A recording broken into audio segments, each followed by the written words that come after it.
অসভ্যতা আর নির্লজ্জতা সহ বর্বরতার ঘৃণ্য দৃষ্টান্ত স্থাপিত হল কৃষ্ণপুর বিধানসভার চাম্পলাই এলাকায়। অভিযোগ, চাম্পলাই এলাকার 7ম শ্রেণীতে পড়ুয়া এক নাবালিকা কন্যা তার সৎ বাবা কর্তৃক নিয়মিত ধর্ষিতা হয়ে অবশেষে বিচার প্রার্থী। গোটা ঘটনার পরিপ্রেক্ষিতে একদিকে যেমন চাঞ্চল্য তৈরি হয়েছে, ঠিক পাশাপাশি দিকে জিজ্ঞাসা তৈরি হচ্ছে, আর কবে সম্বিত ফিরবে আমাদের কথিত এই সভ্য এবং উন্নত সমাজের? গোটা ঘটনার বিবরণে জানা গেল, কৃষ্ণপুর বিধানসভা কেন্দ্রের চাম্পলাই এলাকার 13 বছর বয়সী 7ম শ্রেণীতে পড়ুয়া জনৈকা নাবালিকা কন্যাকে দিনের পর দিন ধরে তার বাড়িতেই সৎ বাবার লালসার শিকার হতে হচ্ছিল। স্বাভাবিকভাবেই সে মানসিক বিধ্বস্ত হয়ে পড়ে এবং এরই মধ্যে মঙ্গলবার স্কুলে গিয়ে স্কুল থেকে বাড়ি ফিরতে চাইছিল না এবং বিষয়টা স্কুল কর্তৃপক্ষের গোচরে যাওয়ার পর স্কুল কর্তৃপক্ষের তরফ থেকে কোনো এক সামাজিক সংস্থার সাথে যোগাযোগ করা হয় এবং ওই সামাজিক সংস্থার মাধ্যমে তেলিয়ামুড়া থানায় প্রথমে অভিযোগ জানানো হয় এবং এর পরবর্তী সময়ে মামলা নথিভুক্ত করা হয়। তৎপরতার সাথেই অভিযোগ হাতে পাওয়ার সঙ্গে সঙ্গেই তেলিয়ামুড়া থানার সেকেন্ড ওসি সুকান্ত সেন চৌধুরীর নেতৃত্বে পুলিশ অভিযুক্ত পাষণ্ড কুলাঙ্গার বাবাকে গ্রেপ্তার করে।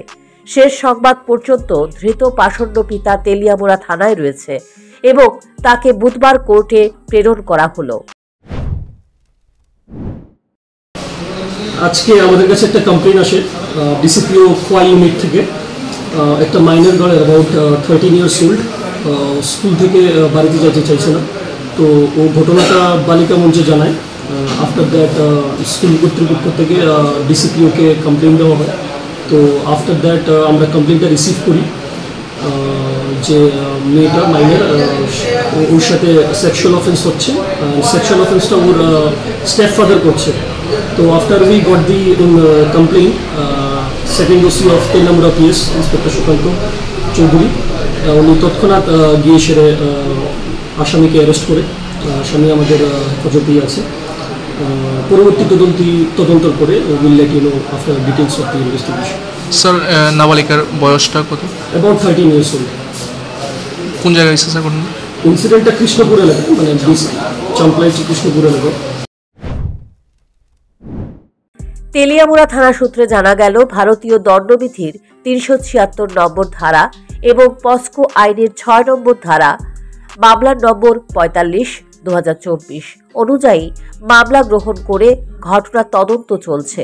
গোটা ঘটনা জানাজানি হতে এলাকা জুড়ে তীব্র প্রতিক্রিয়া তৈরি হয়েছে এবং উপযুক্ত তদন্ত গ্রহণে দোষী দৃষ্টান্তমূলক শাস্তির দাবি উঠল।